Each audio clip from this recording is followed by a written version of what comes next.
గుమ్మడి గుమ్మడి ఆడిందంటే అమ్మాడి, daddy ఊపిరిలో మురిసే కూచిపూడి. చిందాడి చిందాడి తుళ్ళిందంటే చిన్నారి, మమ్మీ చూపుల్లో చూడు ఎంత వేడి.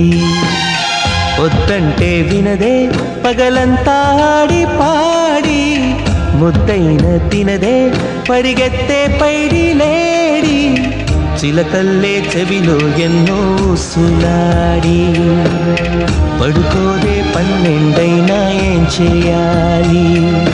గుమ్మాడి